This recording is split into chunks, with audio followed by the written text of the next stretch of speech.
da se zavede i brzo nazad. Koga vi tražite?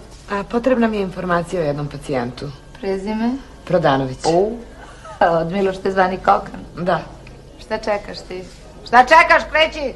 Izvolite.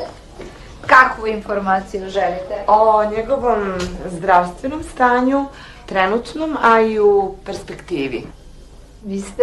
Valerija Golubović, evo, izvolite moju ličnu kartu i službenu legitimaciju. Da niste možda vi ta žena? Koja žena? Koja je povredila pacijenta?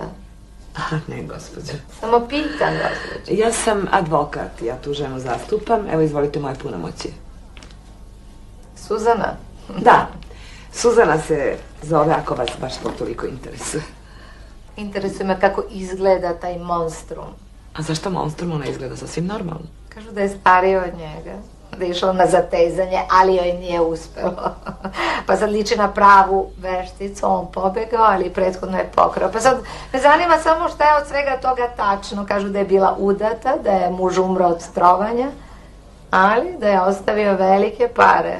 Gospođo, ja sam ovdje došla da uzmem informacije, a ne da ih dajem. Ja tu ženu branim i želim samo da znam koje su posljedice njenog čina, ništa više.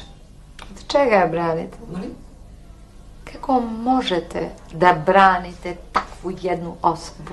Pa to je moja profesija, gospođo. Vi ovdje, koliko vidim, lečite i krpite razne pacijente, razne bitange i lopove, a ne pitate za njihove biografije. A ja pružam drugu vrstu pomoći, prema tome, ukoliko vama zatreba, pružit ću je sutra i vama. Meni vaša pomoć neće biti potrebna ni sutra, ni preko sutra. Nisam od te sorte, gospođe advokatice. Vidite, ja sam ovdje došla da tražim nekog kompetentnog za medicinu, a izgleda da sam naišla na vrsnog pravnika. Pazite, medicina je nauka, a ono šta je pravo i šta krivo, to zna svaka normalna i vaspitana osoba. Kako da ne. Pošto ste čuli da je monstrum otrovala svoga muža i da liči na loše zategnutu vešticu, prvo ste me upitali da li sam to možda ja. Toliko o vaspitanju. Što se tiče pacijenta, ja od vas ne mogu da izvučem informaciju ni klještima. A što može da bude sa pacijentom kome su oči bacili 3 deci žive sode? Šta vi mislite? Pa mislim da možda može da se operiše. To je učinjeno. Ako je sve učinjeno blagovremeno i stručno, pretpostavljam da može da progleda i da prođe bez nekih posljedica. To kad budu operisali advokati, onda će možda tako biti. A dok operišu lekari, onda pretpostavljam da pacijent dobija štap i tamne naočare. Gospođo, mi smo radi se nadamo i da molimo Boga da sve bude dobro. Izvinite, da li je ovo manastir ili bolnica? Ovo je mesto gde ljudi rade.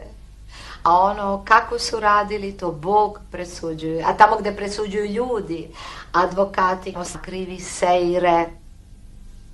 Kao u mom razvodu što je bilo. Pa onda, gospođo, vama ostaje samo da se molite Bogu. Ništa drugo. Ko je